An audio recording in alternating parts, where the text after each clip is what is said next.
Okay, so imagine I told you that right now, as you're watching this video. Money is literally being created out of thin air, not by some shady operation, not illegally, but completely legally by banks with just a few clicks on a computer. You would probably think, I'm crazy, right? That's what I thought too when I first heard about this. Because we're taught that money is printed by the government, right? The mint prints bills, makes coins, boom, that's how money is created. Yeah, that's not how it works. Not even close. Here's the thing that blew my mind. Only about 3% of all money in existence is actual physical cash. The rest, just numbers on a screen. Digital entries in a database. And get this, that digital money isn't even created by governments. It's created by regular banks. Every single time they give someone a loan, I know sounds insane, but stick with me for the next 30 minutes because once you understand how this actually works, you're going to see the entire financial system differently. Let's figure this out together. Tonight we're asking a very important question about the future of our great nation. It's a question that demands an answer, and together we will find it. Alright, so to understand this mess, we need to go back in time, like way back. Because money used to make sense. Back in the day, money was just stuff. You couldn't just make more gold appear. It was physical, it was limited, it was real.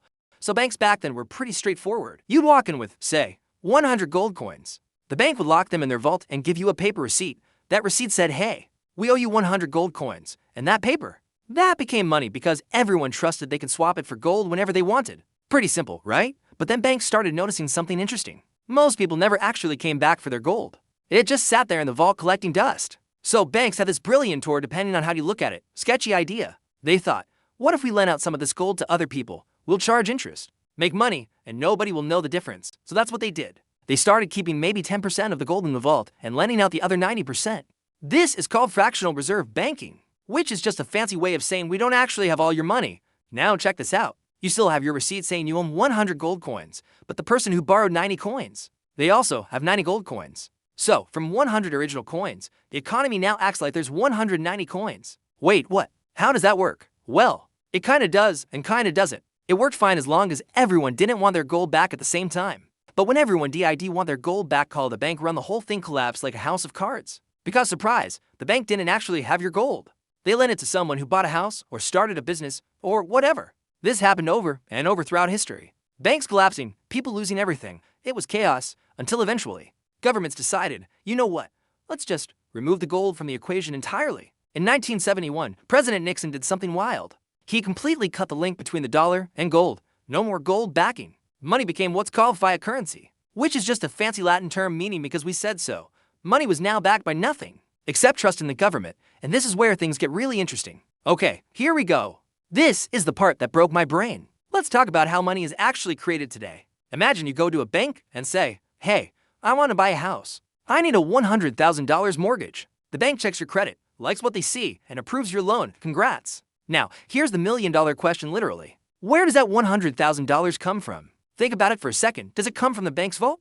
Does it come from other people's deposits? Is the bank acting like a middleman, taking money from savers and giving it to borrowers? Nope, nope, and nope. Here's what actually happens. And I'm not exaggerating. The bank employee opens up their computer and types $100,000 into your account. That's it. They just create it. The money didn't exist 1 second ago. Now it exists. They literally created $100,000 out of thin air with the keyboard. I know. When I first learned this, I was like, wait, that's legal. That's how it works. Are you kidding me? But it's completely true. This isn't a conspiracy theory. This is exactly how the banking system is designed.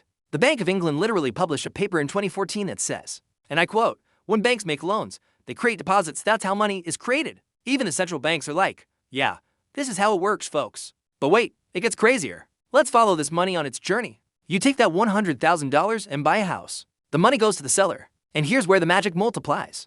That second bank, they're required to keep maybe 10% as reserves, so $10,000. But the other $90,000, they can lend that out to someone else. So they lend $90,000 to someone buying a car. That money gets spent, ends up in another bank. That third bank keeps $9,000 as reserve, lends out $81,000, then $72,900, then $65,610. It keeps going. This is called the money multiplier effect. Your original $100,000 loan could eventually lead to like $1 million in total money supply, just cascading through the banking system. It's like those pyramid schemes, except it's legal, and it's literally our entire economy now. You might be thinking, okay, but there must be limits, right? Banks can't just create infinite money? And you'd be right, sort of. There are basically 3 things that limit money creation. 1, banks need to find people who actually want loans and can pay them back. 2, banks need to follow certain regulations and capital requirements. And 3, there's something called reserve requirements, except, and this is hilarious in a dark way, during COVID-19, the Federal Reserve reduced the reserve requirement to 0%.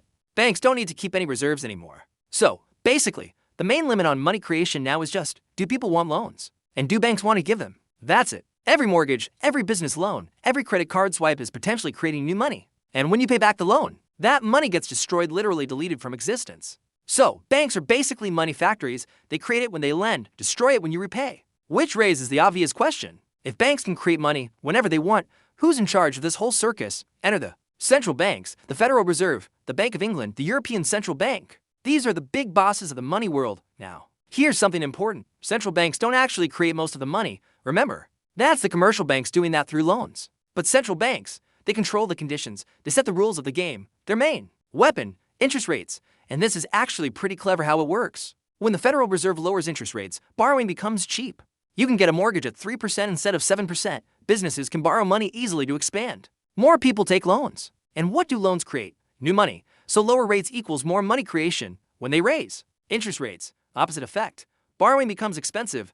Nobody wants a 7% mortgage. Businesses don't expand. Fewer loans equals less money being created. Economy slows down. Central banks are basically trying to find the sweet spot. Not too hot, not too cold. Goldilocks economy. But sometimes they run into a problem. 2008, the financial crisis, everything's falling apart. The Fed lowers interest rates to nearly zero, but it's not enough. The economy is still dying. So they had to get creative. They pulled out something called quantitative easing, or as I like to call it, the really big money printer. Here's how QE works. And buckle up because this is wild. The central bank literally creates money out of nothing, just adds zeros to their own account and uses that money to buy stuff, usually government bonds or other financial assets. So, say the Fed creates $1 billion digitally and buys government bonds from banks. Those banks now have $1 billion in fresh cash.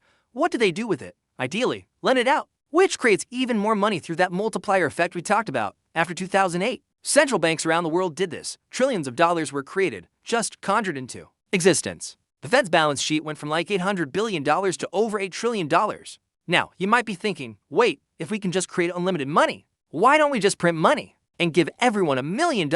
Great question, and that brings us to the final piece of the puzzle. Okay, so if money is just numbers in a computer and banks can create it from nothing, why can't we just create infinite money and solve all our problems? Why isn't everyone rich? All right, so we've learned that money is created by banks through loans, controlled by central banks through interest rates, and isn't backed by anything physical. Cool, but what does this actually mean for you? First, your bank account isn't a pile of money sitting in a vault with your name on it. It's just a database entry, a promise from the bank that they'll give you money when you ask for it. Usually that's fine, but remember 2008 banks can fail. That's why deposit insurance exists. In the US, FDIC insures up to $150,000 per account. But if you have more than that, spread it around or consider other options. Second, inflation is a hidden tax on your savings. If you keep $10,000 in cash under your mattress and inflation is 3% per year, you're losing $300 in purchasing power annually. Your number stays the same, but it buys less. This is why rich people don't keep cash. They buy asset stocks, real estate, businesses, things that tend to grow faster than inflation. The system is designed to punish savers and reward borrowers and investors. Third, debt isn't always bad. In a system where money is constantly being created and inflation slowly erodes its value, borrowing money at low interest rates to buy appreciating assets can make you wealthier. It's what rich people do all the time. Fourth, pay attention to what central banks are doing. When they lower rates, risk assets like stocks usually go up. When they raise rates, things get rocky. You don't need to be an economist, but understanding the basics helps you make smarter decisions. And finally, the system is both more fragile and more resilient than you think. It's fragile because it's all based on trust and numbers in databases. But it's resilient because governments will do almost anything to keep it running, create money, change rules, whatever it takes. Look, I get it. Learning that money is just created out of thin air by banks is weird. It feels like it shouldn't work, like it's a house of cards waiting to collapse. And maybe one day it will. But for now, it's the system we have. The best thing you can do, understand how it works. Don't keep all your wealth in cash. Invest in assets. Be smart about debt. Stay informed. Because now you know the truth. Money isn't real in the way we think it is. It's created by banks, controlled by central banks, and ultimately backed by nothing but our collective belief that it has value. And as long as we all keep believing, the magic trick continues. Thanks for watching. If this blew your mind like it did mine, share it with someone who needs to see it. And let me know in the comments, did you know this is how money worked? Or are you as shocked as I was? 2 words, inflation and hyperinflation if things really go sideways. See, money itself isn't wealth. Money is just a claim on real stuff, food, houses, cars, services, actual things that exist in the real world. The real economy is limited by real resources, labor, materials, time, energy.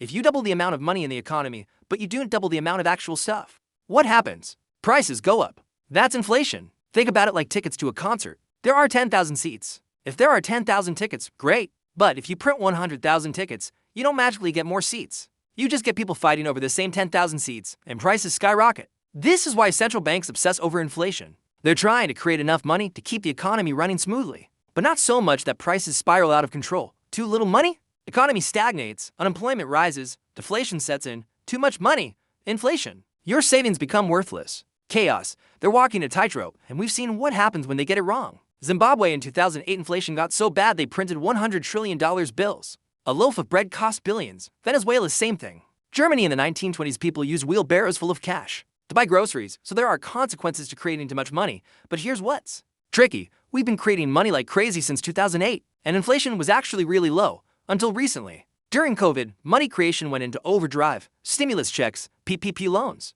quantitative easing on steroids, trillions created, and then into 021 to 022. Inflation hit 40-year highs. Suddenly everything costs way more. Was it the money printing? Was it supply chain issues? Was it corporate greed? Was it all of the above? Economists are still fighting about it. But the point is, you can't just print money forever without consequences. And here's another uncomfortable truth. All this money creation, it creates debt. Remember, when banks create money through loans, they're creating debt. Someone has to pay it back with interest. Global debt is now over $300 trillion. That's trillion with a T. That's about 3.5 times the entire world's GDP.